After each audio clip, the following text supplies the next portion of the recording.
उन्नाव की भी seat confirm हो चुकी है और अब देखना यह है कि उन्नाव में किस तरह का गणित सामने आएगा, क्योंकि लगातार कांग्रेस जो है वो रैलियां करवा रही है। प्रियंका गांधी लगातार तमाम मंदिरों में भी जा रही हैं। महाराज जी हमारे साथ में इस समय मौजूद हैं। महाराज जी, ये किस तरह से आप देख रहे हैं इस बार का उन्नाव में क्या क्या मुद्दे रहेंगे?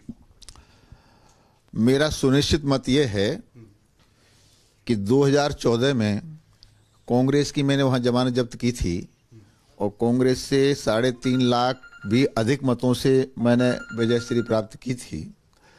उस समय मोदी लहर थी। इन 5 सालों में तो सबका विकास सबका साथ। इन 5 सालों में तो वो काम हुए जो 65 साल में नहीं हुए। तो एक तो वो विकास और दूसरा अब मोदी की सुनामी जो कुछ किया है, उसके आधार पर मैं कह सकता हूं कि गठबंधन और कांग्रेस दोनों की जमानत जब्त होगी और कम से कम 5 लाख से अधिक वोटों से जीत के मैं फिर वहां से विजयी बनूंगा। लेकिन सवाल यह खड़ा होता है, रामगोपाल यादव कहते हैं कि सर्जिकल स्ट्राइक जो हुई थी या पुलवामा का जो अटैक हुआ है वो साजिशन था और उसको कराया गया। क्या आपको लगता है कि इस तरह के बयान ऐसे चुनावी समय में होने चाहिए? मुझे लगता है कि रामगोपाल जी से मेरे बहुत मधुर संबंध हैं, बहुत योग्य व्यक्ति हैं, प्रोफेसर हैं। इतने नीचे स्तर की राजनीति करना मैं नहीं समझता कि उनके कहीं नियत में हो, कहीं कुछ गलती हुई होगी, परंतु राष्ट्र से बड़ा कुछ नहीं हो सकता। हम धर्म में विश्वास करते हैं आंख बंद करके, हम ईश्वर में विश्वास करते हैं आंख बंद करके। माँ ने कह दिया हमारा बाप है, हम मान लेते हैं हमारा बाप है। तो देश की सारी जिम्मेदारी रक्षा की सेना के पास है। तो सेना पर तो हमको आंख बंद करके विश्वास करना पड़ेगा।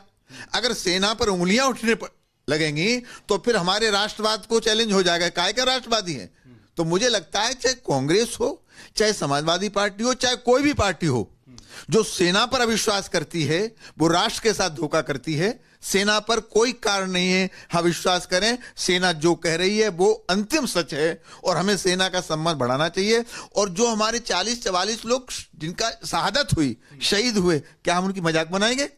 हमें उन्हें श्रद्धांजलि देना चाहिए, उनका सम्मान करना चाहिए। वो दुनिया से चले गए देश के लिए, हमारे लिए। और आज हम ये कहेंगे कि वो शहादत नहीं, साजिश थी।